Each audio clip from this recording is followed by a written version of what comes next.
On the line, former New York Governor George Pataki. Governor, thank you so much for joining us today. Good morning, John. Nice being on with you, and thank you for fighting the fight down in Virginia. Well, you know what? It isn't easy, but it isn't easy in New York either. I have to tell you, Governor Pataki, I lived in New York. I voted for you 3 times. And so thank you. I appreciate that. We went 3 for 3, and one of the most exciting nights was the night that you defeated Mario Cuomo, and you were behind in the polls in September. And then my favorite mayor, Rudy Giuliani, did the only thing that really aggravated me is he backed Mario Cuomo in the final hour, and you beat that back, and you ended up serving 3 terms, and then you were also my choice for president. So we're so glad to have you on. Well, it's good being on with you, and I appreciate that. It was a tremendous privilege to lead New York for 12 years. It wasn't easy being a red state governor in a blue state, but I enjoyed it very much. Governor, one of the big issues right now, and I know you were intricately involved in it, the welfare reform that President Bill Clinton and Speaker Newt Gingrich were able to put through, which basically reformed welfare and cut so many people off the rolls. And that was a big issue when you were governor of New York. You were behind that. You saw the results of it. Now we've got President Obama unilaterally by executive fiat trying to unravel that. What do you think his objective is here? You know, it's hard to comprehend, but I know when I was pushing through workfare in New York State, the Democrats, the liberals in the legislature fought it, and they basically, their argument was that, well, this is demeaning to the poor to force them to take a menial job. And instead, we should be doing things like helping them to learn a second language or something else. It was just ridiculous. And the welfare system failed. When I became governor, 1 in 11 of every resident of the state of New York, from the tip of Long Island to the Adirondack Mountains, was on welfare. It was unsustainable. It was wrong. And we were telling people, the liberals were telling people in New York, don't worry about it. Government will take care of you. And we had created a class that was dependent on government, not just from year to year, but too often for generations. Workfare changed that completely, requiring able-bodied adults, in order to get government benefits, to show up every day, to go to work, to learn job skills, to develop from sense of self-worth that comes from contributing as opposed to taking from society. And when I left, we had 1,020,000 fewer people on welfare. And the key was workfare. Now what this president has done unilaterally and possibly illegally is not grant flexibility to the states, as his press groups are trying to spin it. Every governor wants greater flexibility to run the program in accordance with their state's needs. But what he has done is essentially gut the work requirement. And he's done that by redefining work to include things like being on a diet or learning how to dance, and just absurd things that prevent government from doing what it should do, and that is requiring effort in exchange for help from the government, from the able-bodied. So I think it's really a tragic mistake for our country. I think it unravels the cornerstone of what had been a major bipartisan achievement of the Clinton-Gingrich era, and I hope that it becomes a major campaign issue, because apparently this president, who has already created more people dependent on food stamps than ever in the history of this country, doesn't mind seeing people dependent on government instead of having a private sector job. Well, I think that's it. And the other thing I want to bring up is that the real issue is not only being able to provide those that were in the dependent class with an opportunity to feel better about themselves and better integrate in society by getting a job and getting off what was certainly generational welfare. I remember during the debate, the late Senator Patrick Hoynahan from your state of New York was lambasting it, just saying that it was unfair to those that were downtrodden. But as it turned out, many of those that were able to get off the rolls and get a job and pull themselves up, they were much better off than had they stayed on it, right? There's no question about it, John. They all of a sudden had the pride that came from bringing home a paycheck instead of lying on a sofa and collecting a welfare check. They could look their kids in the eye and tell them that, hey, I got a job, I'm working. And when you grow up in a culture of dependency, I don't fault the people who have been trapped in that system.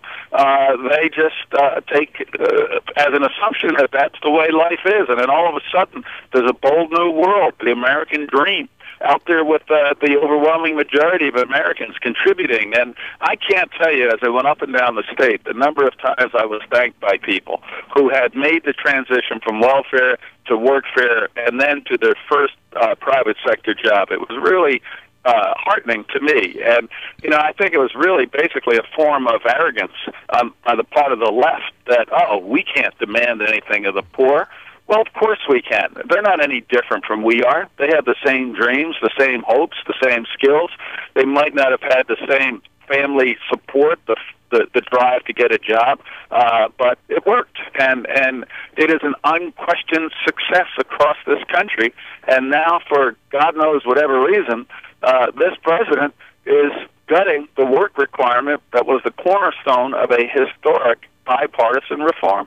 And a reform that worked and that had bipartisan backing. A reform that worked better. I remember when we put it in place in New York State, and I did it. Tommy Thompson and I both did it before the federal law passed, and we did it without any federal waivers. We just did it in violation of the federal law. So we're going to require people to work, and if HUD wants to go, or whatever the federal agency wants to come sue us, let us sue us.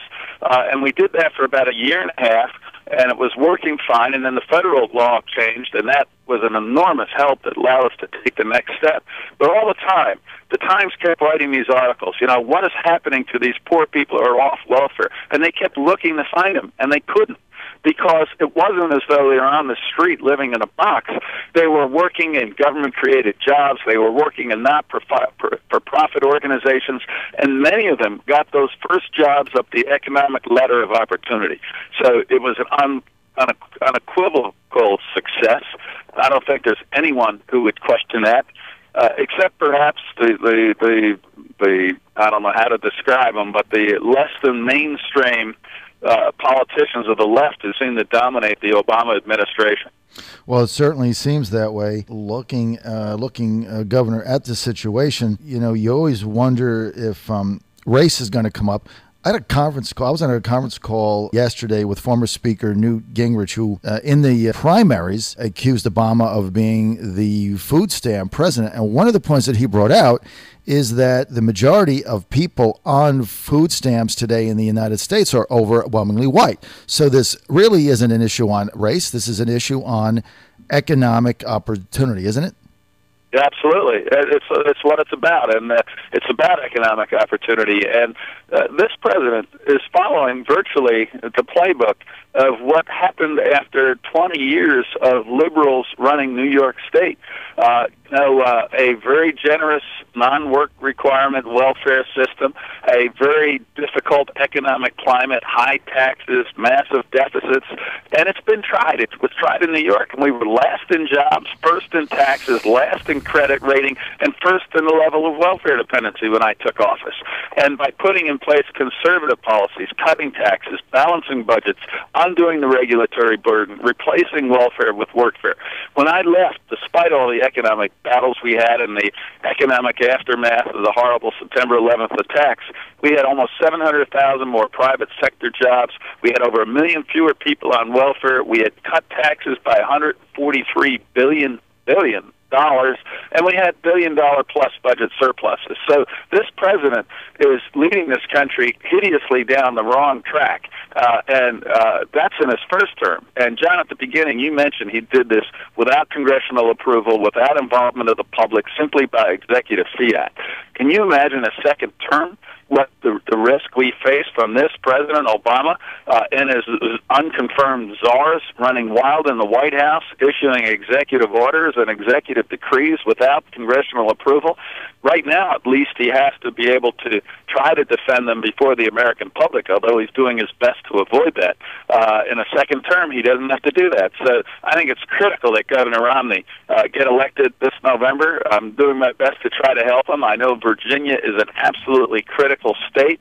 And it's one thing to sit on the sidelines and complain. It's another thing to get involved. And I'm asking your listeners who agree with us to get out there and don't just vote. But if there are some young people or seniors who might not be registered, register them, bring them out, and make sure Election Day, Virginia goes for Governor Romney. Well, I tell you what, Governor, we appreciate your plea because you hit it on the head. It's hard to imagine what a second Obama term would be where he has no accountability to the American voter whatsoever. You know, you just don't know what will come down the pike. Well, we do know that he told President Medvedev of Russia in that meeting, you know, tell Vladimir to wait till the second term. I'll have a lot more flexibility. And that, to me, is terrifying. He basically is telling a country head that is not a friend of the United States, whether it's involving Syria, Iran, or elsewhere, that his new president doesn't have anything to fear in a second term because President Obama is not going to be accountable to the American people. And given what he's done with his unconfirmed czars and his executive orders in his first term, I think the handwriting is on the wall. Governor Romney needs to win this race, and all of us who believe that have an obligation to do everything we can to get every single person we know who agrees with us to make sure they're registered and come out to vote, particularly in a key state like Virginia. Okay, Governor, we've got one more minute. We're going to be out of time. You've got a very formidable U.S. Senate candidate running on the Republican side. Does she have a shot to win? Sure, she has a shot. You know, New York is a very difficult state, and I don't underestimate that at all. But Wendy Long is a good candidate. She's working hard. People in New York State, just as in Virginia, understand that Washington is completely broken and that we need a new direction, not just at the presidency level, but in Congress, but particularly in the Senate as well. And by the way, I have to put a plug in. I was governor with Governor Allen when George and I were governors together. I like him very much. He's an excellent leader. I mean, the Senate has not even attempted to pass a budget in the 3 years with Harry Reid at control.